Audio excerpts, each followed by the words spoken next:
ನಾನು ಓದಿದ ಪುಸ್ತಕ ಸರಣಿಯ 11ನೇ ಪುಸ್ತಕ ಪ್ರೀತಿಸುವವರನ್ನು ಕೊಂದುಬಿಡಿ. ಪುಸ್ತಕವನ್ನು ಬರೆದವರು ಜೋಗಿ. ಇದು ಸವನ್ನ ಪ್ರಕಾಶನದ ಪ್ರಕಟಣೆ. ಪುಸ್ತಕದ ಬೆಲೆ 180 ರೂಗಳು.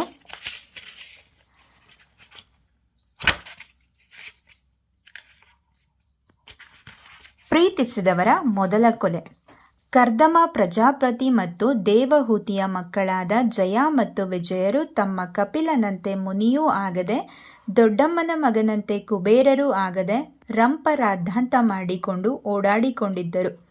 ಒಂದು ಸಲ ಇಬ್ಬರು ಜಗಳವಾಡಿಕೊಂಡು ಪರಸ್ಪರರಿಗೆ ಶಾಪ ಕೊಟ್ಟು ಮೊಸಳೆ ಮತ್ತು ಆನೆಯಾಗಿ ಹುಟ್ಟಿ ನಂತರ ವಿಷ್ಣುವಿನ ಕೈಯಿಂದಲೇ ಕೊಲ್ಲಲ್ಪಡುತ್ತಾರೆ. ಇವರ ಭಕ್ತಿಗೆ ಮೆಚ್ಚಿ ಮಹಾವಿಷ್ಣು ಇವರಿಬ್ಬರನ್ನು ವೈಕುಂಠದ ದ್ವಾರಪಾಲಕರನ್ನಾಗಿ ನೇಮಿಸಿಕೊಳ್ಳುತ್ತಾನೆ.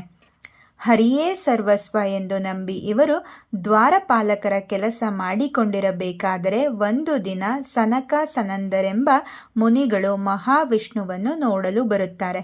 ಮಹಾವಿಷ್ಣುವು ಆ ಹೊತ್ತಲ್ಲಿ ಏಕಾಂತದಲ್ಲಿ ಇರುವುದಾಗಿಯೂ ಯಾರನ್ನೂ ಒಳಗೆ ಬಿಡುವುದಿಲ್ಲವೆಂದು ಜಯ ವಿಜಯರು ಅವರನ್ನು ತಡೆಯುತ್ತಾರೆ. ಸಿಟ್ಟಾದ ಋಷಿ ಮುನಿಗಳು ಅವರ ಪ್ರವೃತ್ತಿಯನ್ನು ನೋಡಿ, ನೀವು ವೈಕುಂಠದಲ್ಲಿ ಇರಲಿಕ್ಕೆ ಯೋಗ್ಯರಲ್ಲ, ಭೂಮಿಯಲ್ಲಿ ಜನಿಸಿ ಎಂದು ಶಾಪ ಕೊಡುತ್ತಾರೆ. ಜಯ ವಿಜಯರು ಮಹಾವಿಷ್ಣುವಿನ ಬಳಿ ಬಂದು ತಾವು ತಪ್ಪು ಮಾಡಿರುವುದಾಗಿಯೂ ತಮ್ಮನ್ನು ಹೇಗಾದರೂ ರಕ್ಷಿಸಬೇಕೆಂದು ಕೇಳಿಕೊಂಡಾಗ ವಿಷ್ಣು ಅವರಿಗೆ 2 ಆಯ್ಕೆಗಳನ್ನು ಕೊಡುತ್ತಾನೆ.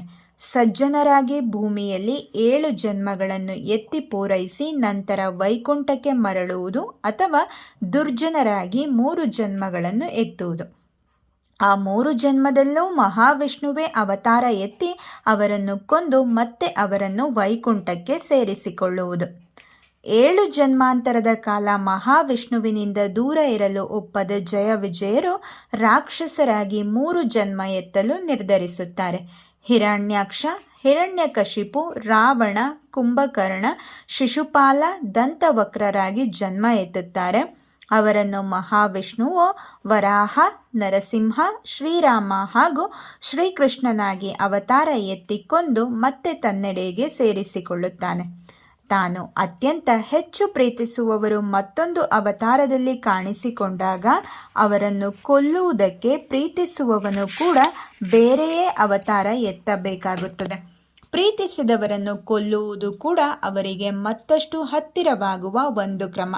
ಪ್ರೀತಿಸಿದವರು ಶಾಪಗ್ರಸ್ತರಾದಾಗ ತಮ್ಮ ನಿಜ ಸ್ವರೂಪವನ್ನು ಕಳೆದುಕೊಂಡು ಮತ್ತೇನೋ ಆಗಿಬಿಟ್ಟಾಗ ಅವರನ್ನು ಕೊಂದು ತನ್ನವರನ್ನಾಗಿ ಮಾಡಿಕೊಳ್ಳುವ ಅಗತ್ಯ